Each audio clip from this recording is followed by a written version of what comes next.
Bienvenido de nuevo. Hoy nos acompaña otra vez el profesor Jeffrey Sachs para hablar de lo que está ocurriendo en la economía global. Muchas gracias por volver a estar con nosotros. Como siempre, un placer estar contigo. Vemos que las guerras contra Irán y Rusia y la guerra económica contra China, junto con el intento de Estados Unidos de dominar su propio entorno, están llevando la economía global al límite. Y también vemos que gran parte de la dependencia económica construida en las últimas décadas, en cuanto al acceso fiable a los corredores marítimos, los recursos naturales, la tecnología y los sistemas bancarios internacionales, se está rompiendo, o al menos se está utilizando como arma. Me pregunto, ¿cómo ves tú el estado actual de la economía mundial? Quiero decir, ¿crees que esto es solo una interrupción temporal o existe el riesgo de un colapso total?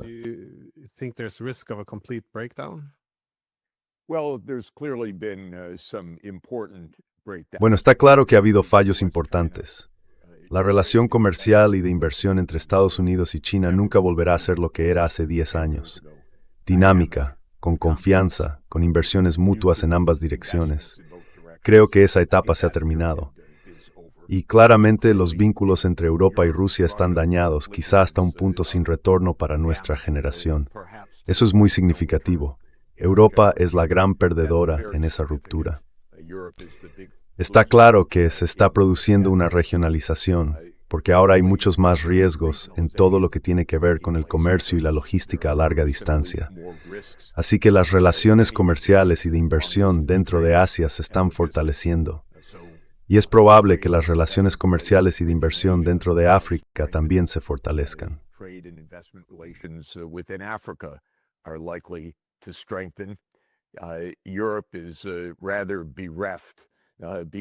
Europa está bastante desamparada porque rompió relaciones con su principal proveedor de recursos naturales, que era Rusia, y ahora solo mira hacia una economía completamente inestable, con unos Estados Unidos desagradables y desdeñosos en este momento. Así que Europa está totalmente a la deriva en lo económico. Son tendencias más profundas que no van a cambiar por lo que ocurra en las próximas semanas o meses. Pero creo que es muy importante decir desde el principio que la economía mundial sigue en equilibrio inestable, incluso en cuestión de días o semanas. Suena melodramático, pero creo que es verdad. Si Estados Unidos reanuda la guerra con Irán, y yo diría que la probabilidad es del 50% o más, las consecuencias serían devastadoras en cualquier circunstancia. Y estamos justo al borde de ese precipicio. Tenemos un gobierno desinstitucionalizado.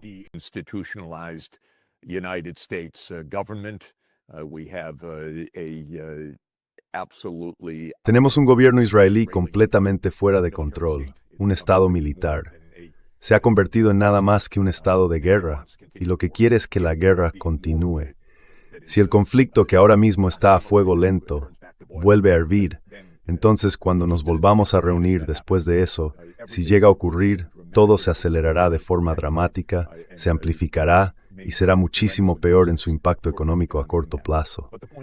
Pero la cuestión es que, debido básicamente a los intentos de Estados Unidos de mantener una especie de supremacía que ya no tiene, y de hacerlo a través de cambios de régimen y operaciones militares, la ruptura de lo que antes era una economía mundial integrada es real, y es poco probable que vuelva a serlo pronto. Debería añadir que la propia naturaleza de la economía digital, la interpenetración de los bytes en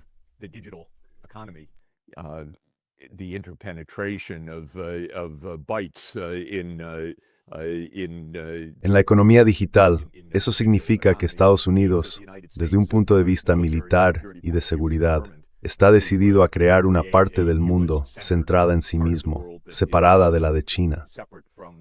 Y eso también implica que por la propia naturaleza de las tecnologías que se están desarrollando, Estados Unidos va a romper el sistema comercial de una forma u otra durante muchos años. Y no se trata solo del capricho de Trump. Será una visión de seguridad nacional ampliamente compartida en Washington.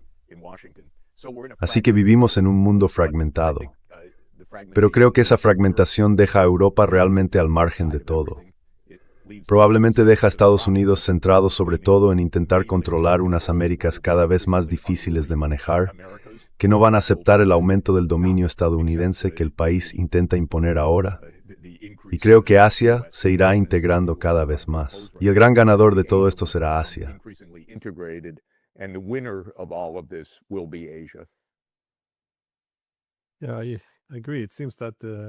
Sí, estoy de acuerdo. Parece que, bueno, al menos Europa va a ser la gran perdedora aquí. Mi preocupación desde el final de la Guerra Fría fue que con la expansión de la OTAN volvimos a dividir el continente, y eso hace que Europa sea más débil en términos de seguridad, economía y también política. Y ahora vemos cómo eso se manifiesta en una especie de histeria colectiva y confusión, un entusiasmo por la guerra bastante irracional. Así que, ya sabes, Europa se ha desconectado de Rusia. Estamos viendo cómo se reorganiza Oriente Medio, y básicamente, Europa está poniendo todos los huevos en la cesta de Estados Unidos, porque ha sido la fuente de estabilidad durante los últimos 80 años. Pero bueno, incluso Estados Unidos ahora muestra abiertamente que está perdiendo interés en una Europa cada vez menos relevante. ¿Cómo ves tú las posibles vías para Europa? Quiero decir, ¿hay alguna forma de recuperar su prosperidad, su relevancia, su seguridad? ¿O crees que ya ha jugado todas las cartas que tenía?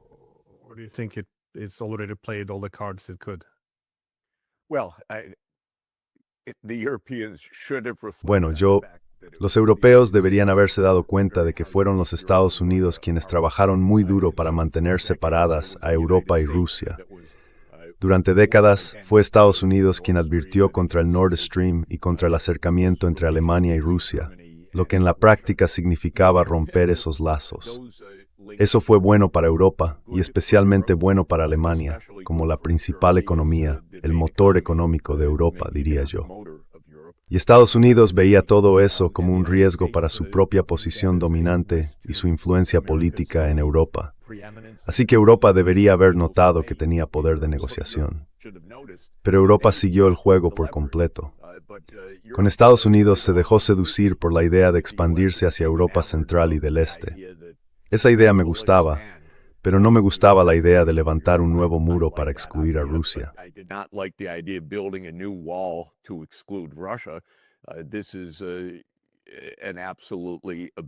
Esta es una idea absolutamente absurda desde el punto de vista de Europa. Europa debería dar marcha atrás. Esto es pura geografía. Ya despertarán. Alguien volverá a mirar un mapa y se preguntará, ¿cómo hemos llegado a hacernos esto a nosotros mismos? Es de verdad un completo acto de autolesión. Pero si miras al liderazgo actual, claro, eso no va a pasar con gente como von der Leyen, Kaja Kallas, Merz o Starmer, Dios nos libre. Quizá los británicos nunca lleguen a plantearse algo así. El caso es que la clase política europea ha asumido una estrategia económica y geopolítica completamente fracasada, y ahora es una clase política fallida. Y hasta que eso cambie, de una forma u otra, con un nuevo impulso político en Europa, el continente va a seguir en declive económico. Lo estamos viendo. La industria está cerrando, y ahora mismo no hay ni un solo punto brillante en la economía europea.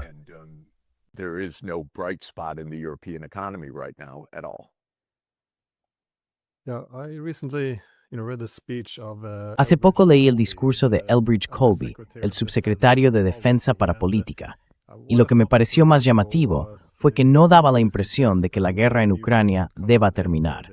Más bien, el discurso sugería que los europeos deberían armarse y hacerse cargo. En otras palabras, externalizar la guerra en lugar de ponerle fin.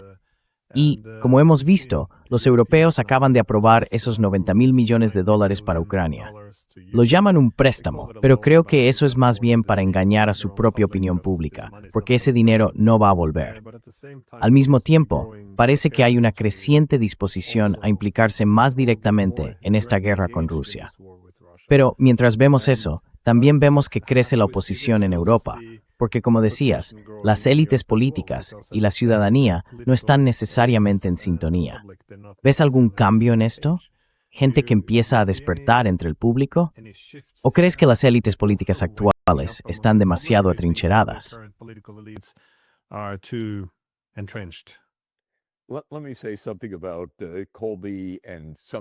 Déjame decir algo sobre Colby y sobre esa curiosa historia de cómo llegamos a nuestro desastre actual.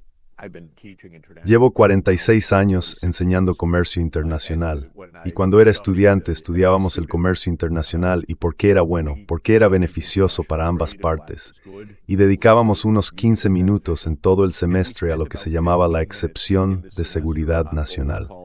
Recuerdo que mi profesor, un experto en comercio internacional, decía algo así como, bueno, todo lo bueno que estamos comentando sobre el comercio, hay que recordar que puede haber excepciones si está en juego la seguridad nacional. Y eso era una digresión de unos 15 minutos. Así es como los economistas, o al menos los buenos economistas, ven el mundo.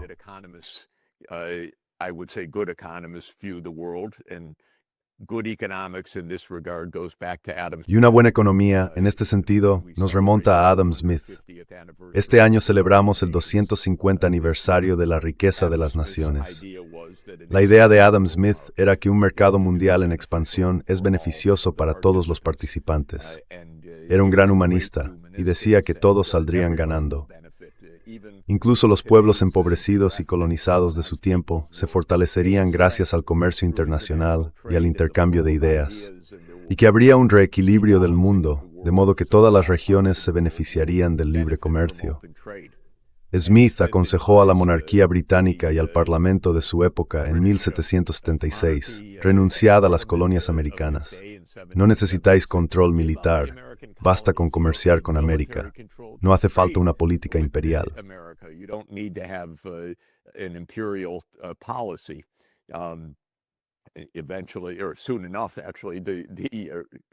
Al final, o más bien, bastante pronto, estalló la Guerra de Independencia de Estados Unidos. Y para 1781, las colonias británicas ya eran independientes del Reino Unido. Pero lo importante es que la economía, como disciplina, ha reconocido que el comercio abierto es beneficioso para ambas partes.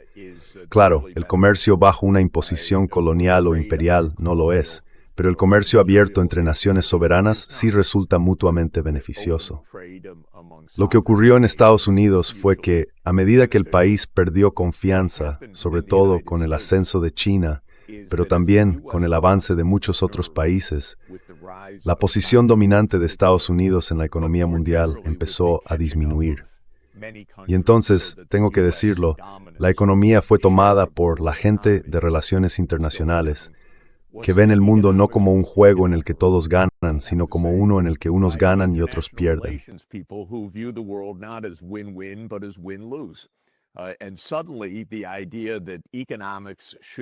Y de repente la idea de que la economía debía organizarse para preservar la hegemonía estadounidense empezó a ser un tema cada vez más interesante en el debate público de Estados Unidos. A mí nunca me pareció interesante. Me pareció una visión absolutamente ignorante de los principios básicos de la economía, y además equivocada, porque en el fondo, para mí, el auge de China no era una amenaza, era un beneficio. Primero, para los 1.400 millones de personas que viven en China, y en última instancia, una ganancia para todo el mundo, gracias al comercio, a las innovaciones chinas y a todo lo demás. Pero desde el punto de vista estadounidense, desde el punto de vista conceptual, para personas como Elbridge Colby o como Jake Sullivan en la administración Biden, la economía se convirtió en el instrumento para mantener la hegemonía de Estados Unidos.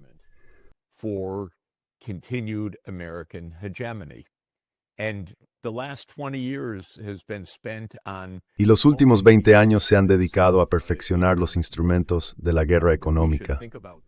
La idea es que debemos pensar en el comercio y en el flujo de tecnología principalmente desde una perspectiva militar y geopolítica, no desde una perspectiva económica. Así que la idea principal era que ahora hay que rehacer la economía para adaptarla al dominio estadounidense o para proteger y ampliar ese dominio. Jake Sullivan, que fue asesor de seguridad nacional de Biden, ahora da clases en la Universidad de Harvard, donde yo también estuve, y ha publicado recientemente un artículo en Foreign Affairs, una revista importante para el debate geopolítico, en el que una vez más viene a decir que la economía debe gestionarse en función del poder de Estados Unidos. for the sake of American power. Well, to my mind, all of this is mind-boggling in its Bueno, en mi opinión, todo esto es asombroso por su ignorancia económica y por lo destructivo que resulta desde el punto de vista económico. Pero este tipo de debate es el que domina ahora mismo. La economía ya no trata del bienestar y la prosperidad económica en Estados Unidos. Incluso, diría que en el ámbito universitario se trata del poder y de cómo frenar el ascenso de China o de cómo debe organizarse el mundo de la tecnología, de la información, para que China no se beneficie, o de cómo mantener los chips de Nvidia fuera de sus manos y cosas por el estilo. Todo esto ha reorientado nuestra forma de pensar de una manera extraordinariamente destructiva, porque estamos desmontando la estructura básica que permitió que la economía mundial lograra crecimiento y desarrollo, especialmente para los países en desarrollo.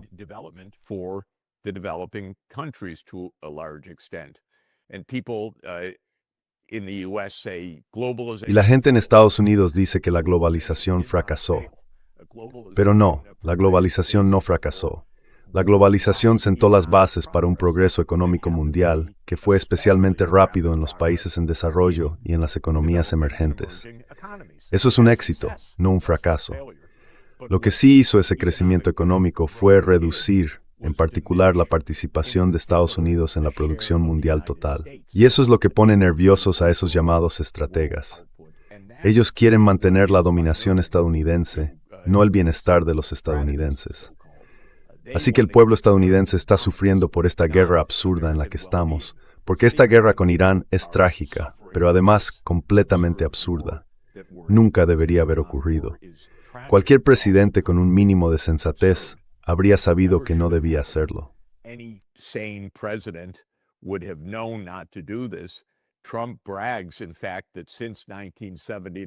Trump presume de hecho de que desde 1979 todos los presidentes de Estados Unidos rechazaron esta guerra, pero que él la hizo, lo cual demuestra su completa ignorancia, su falta de comprensión y de visión. No es un homenaje a su valentía, sino a su impulsividad, a su temeridad, a su falta de método, a su ignorancia, no a ningún mérito que tenga. Pero forma parte de esto. Estamos jugando con la economía mundial en nombre del poder estadounidense, ni siquiera por el bienestar económico del pueblo americano.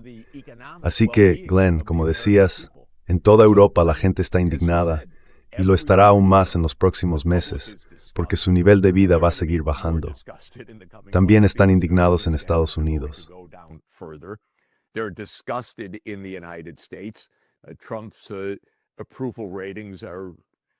La popularidad de Trump está cayendo a nuevos mínimos cada mes.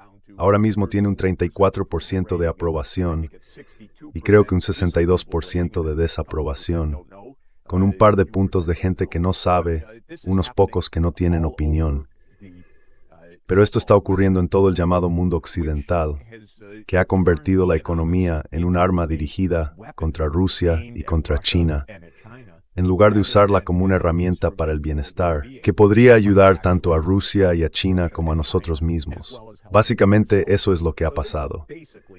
Y por eso no me sorprende que el señor Colby en el Pentágono vea una guerra en curso como algo positivo, porque desde su punto de vista no están pensando en lo que beneficia al pueblo estadounidense, sino en lo que favorece esa idea conceptual de la dominación americana.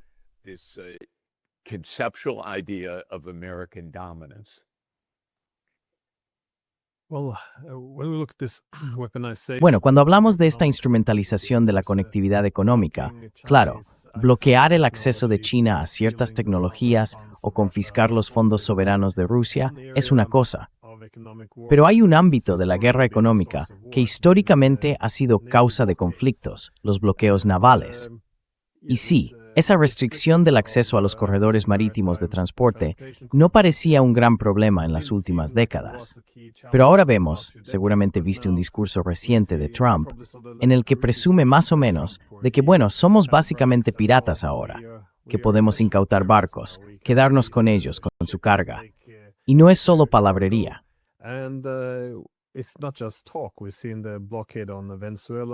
Hemos visto el bloqueo a Venezuela, a Cuba, a Irán, y también esos abordajes aleatorios de petroleros a lo largo de los años. Vemos cómo ahora van contra la flota comercial de Rusia. Los europeos, el Reino Unido, junto con otros 9 países, están formando una alianza naval para contener, así lo llaman, contener, que en realidad significa confrontar a Rusia. También vemos la amenaza de que Estados Unidos intente interceptar buques iraníes hasta el estrecho de Malaca, lo que sería en la práctica una guerra con China. ¿Hacia dónde crees que va todo esto? Estamos otra vez volviendo a esa idea histórica de que si quieres comerciar necesitas una marina poderosa que garantice que los buques comerciales estén protegidos por cañones.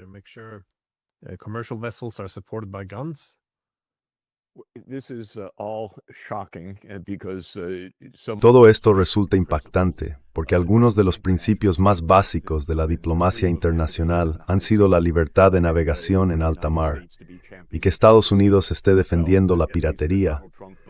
Bueno, al menos Donald Trump dice en voz alta lo que otros intentan no decir. Creo que esta piratería de Estados Unidos se impondrá en el hemisferio occidental. Desde fuera, sin duda no será cuestionada, pero sí lo será desde dentro del propio hemisferio. Al final, no hubiera tener trial que de tumor de influencia y de bridbar celeste de Estados Unidos, de aceptar la que tuviera. Will not accept what is happening right now, but it will take some years because the United States is not only putting on. Pero esto llevará algunos años, porque Estados Unidos no solo impone bloqueos, no solo derroca directamente a gobiernos, y es muy probable que lo haga pronto con Cuba, sino que además interviene en los sistemas políticos y en las elecciones de casi todos los países. Así que a corto plazo está convirtiendo a América en un bastión de dominio estadounidense. Y probablemente lo consiga en el corto plazo, porque no creo que Rusia, China o ningún otro actor externo vayan a desafiarlo. Pero cuanto más te alejas de Estados Unidos, más inviable se vuelve esto. Y al final, Estados Unidos no logrará bloquear a Irán. Ni siquiera tiene la capacidad naval para hacerlo. No tiene la resistencia necesaria para mantenerlo.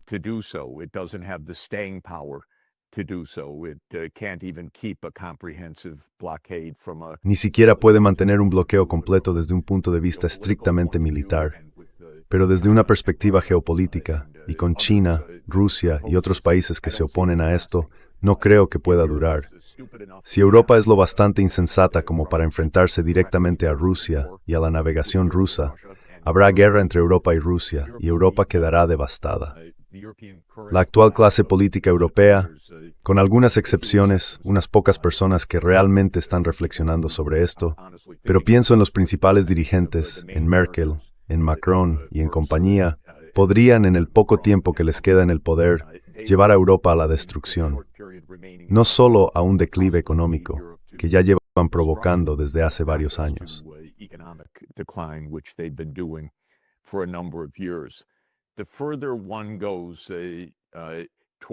Cuanto más se avanza hacia Asia en este asunto, más rápido disminuye la capacidad de influencia de Estados Unidos.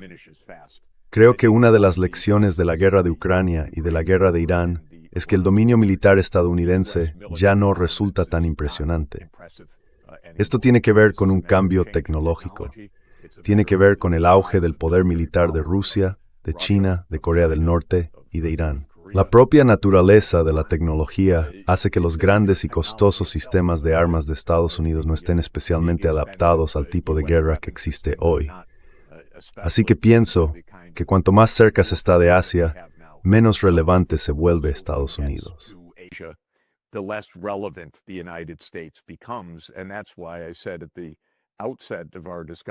Y por eso dije al principio de nuestra conversación de hoy que creo que Asia, en su conjunto, va a estar cada vez más integrada económicamente.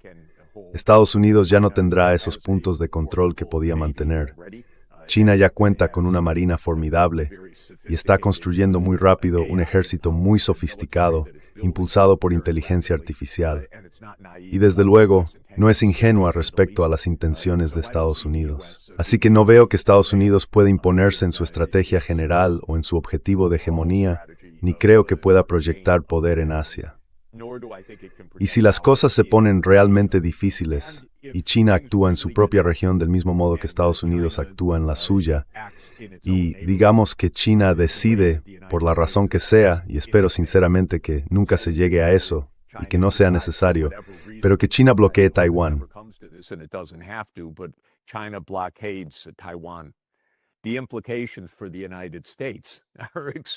Las implicaciones para Estados Unidos son, en realidad, extraordinariamente devastadoras. Sí, estamos construyendo fábricas de semiconductores en el país, pero ni de lejos a la velocidad ni con la profundidad necesarias para sustituir las cadenas de suministro que vienen de Taiwán, Japón y Corea. Y si China empieza a ejercer su poder regional del mismo modo que lo hace Estados Unidos, el país no tiene una respuesta militar. Todos los juegos de guerra de los últimos años lo han demostrado. Y eso se está acelerando. De hecho, estamos viendo los límites de la tecnología estadounidense, porque es cara y está mal adaptada a un mundo que cambia muy rápido. Por eso, el Pentágono anda a la desesperada, intentando desarrollar un nuevo modelo tecnológico, pero eso está todavía a muchos años vista.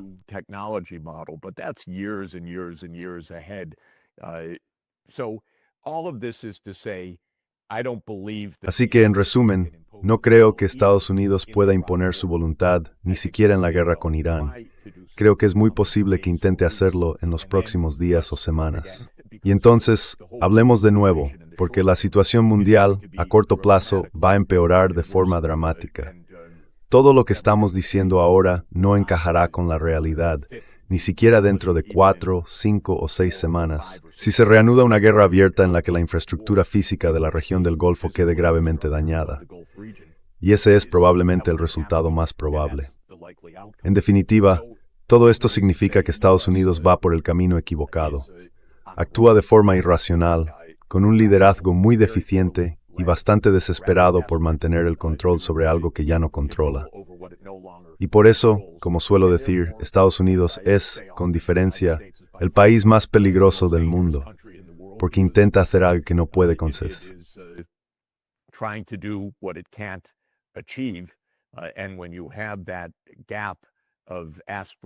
Y cuando existe esa brecha entre la aspiración, que es el dominio global, y la realidad, y se intenta perseguir esa ilusión, al final se causa un gran daño. Y todo eso además está impulsado por su socio menor en todo esto, Israel, que tiene aún mayores delirios bíblicos, de proporciones bíblicas que son absolutamente extraños y que alimentan los delirios estadounidenses. Así que es una situación bastante peligrosa, pero no hay un buen desenlace para Estados Unidos. Y hasta que la clase política europea cambie y entienda las realidades básicas de la geografía, del cambio de poder y de la tecnología, Europa va a quedar completamente fuera de todo este escenario.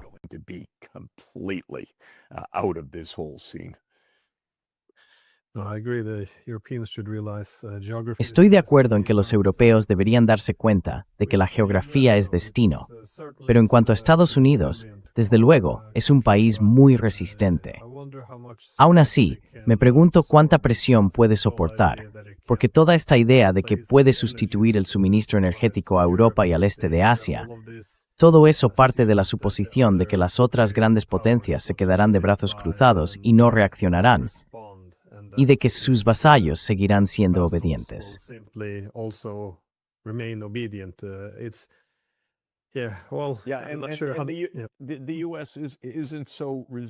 Estados Unidos no es tan resistente. Tiene un sector tecnológico dominante, brillante y muy potente. Así que bueno, hay que reconocer los logros de Silicon Valley, sin duda. Pero si uno recorre el país real, el de la vida cotidiana, se da cuenta de que hay muchas cosas que no funcionan. Y la gente está muy descontenta, por razones que se entienden perfectamente. La infraestructura tiene décadas de retraso. Las dificultades de la gente trabajadora son muy serias. Y nada de esto está siendo atendido por esa clase política en Washington, que lleva al menos 30 años desfasada en su comprensión de Estados Unidos y del mundo.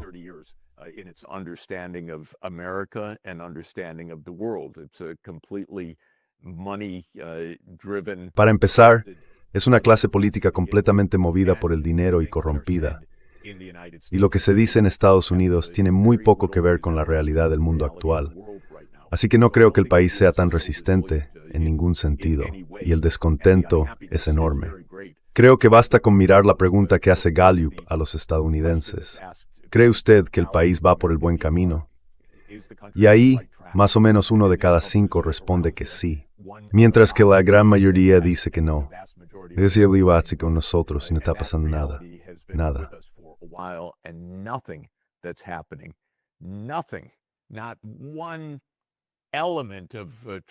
Ningún elemento del mundo delirante de Trump está poniendo a Estados Unidos en el buen camino. Así que Europa y Estados Unidos comparten básicamente esto. Fueron la parte privilegiada del mundo.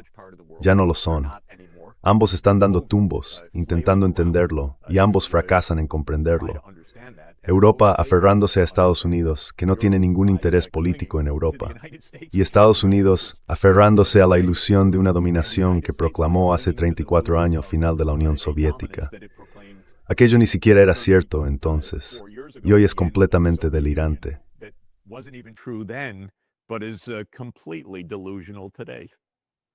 Estoy de acuerdo. Sí, creo que es una descripción perfecta de dónde estamos ahora. Pero ya te he quitado demasiado tiempo en una mañana de domingo, así que muchas gracias por dedicármelo. Encantado de estar contigo. Hablan pronto. Gracias.